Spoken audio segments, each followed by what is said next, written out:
Hi friends, welcome to my channel. ಇವತ್ತು first vlog ಮಾಡ್ತಾಯಿದ್ದೀನಿ.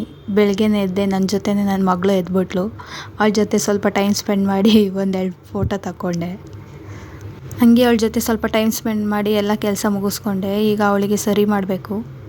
ನಾನು ಅವಳಿಗಿನ್ನೂ ಬೇರೆ ಏನೂ ತಿನ್ನಿಸ್ತಿಲ್ಲ, ರಾಗಿ ಸರಿ ಮಾತ್ರ ತಿನ್ನಿಸ್ತಿರೋದು. ಅದನ್ನು ಪ್ರಿಪೇರ್ ಮಾಡ್ತಾ ಇದ್ದೀನಿ. ಸರಿ ತಿಂದಿದ ತಕ್ಷಣ ಮಲ್ಕೊಬಿಟ್ಟವಳೆ. ಬೆಳಗ್ಗೆ ನನ್ನ ಜೊತೆ ಬೇಗ ಎದ್ದಿದ್ಲಲ್ಲ, ಬರೀ ಆಟ ಆಡ್ತಿದ್ಲು. ಈಗ ಮಲ್ಕೊಬಿಟ್ಟವಳೆ ಬೇಗ. ಇನ್ನೂ ನಿದ್ದೆ ಮಲ್ಕೊಂಡೆ ಏನೇನೋ ಎಕ್ಸ್ಪ್ರೆಷನ್ ಕೊಡ್ತಾವಳೆ. ಕಣ್ಣು ಬಿಟ್ಬಿಟ್ಲು, ತಿರ್ಗಾ ಹಂಗೆ ಮಲ್ಕೊಬಿಟ್ಲು ಪಾಪ. ನನ್ನ ಮಗಳಂತೂ ಜಾಸ್ತಿ ಹೊತ್ತು ಮಲ್ಕೊಳೋದೇ ಇಲ್ಲ. ಅಲ್ಲೇ ಎದ್ದೆ ಬಿಟ್ಟವಳು ನೋಡಿ. ಬಬ್ಲು ಬಬ್ಲು ಬಬ್ಲು ಬಬ್ಲು, ಯಾರು ನನ್ನ ಬಬ್ಲು? ಎಲೆ ಬಬ್ಲು, ಎಲ್ಲಿ ನನ್ನ ಬಬ್ಲು? ಎಲ್ಲಿ ಕಾಣಿಸ್ತಿಲ್ವಲ್ಲ ನನ್ನ Bablu? ನೋಡಲ್ವಾ Gundamma?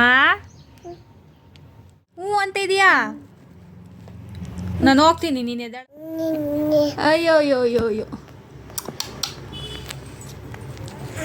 Bablu, I love you. I love you. ಮಮ್ಮ ಮಮ್ಮ ಅಂತ ಅವಳೆ. ಮಮ್ಮ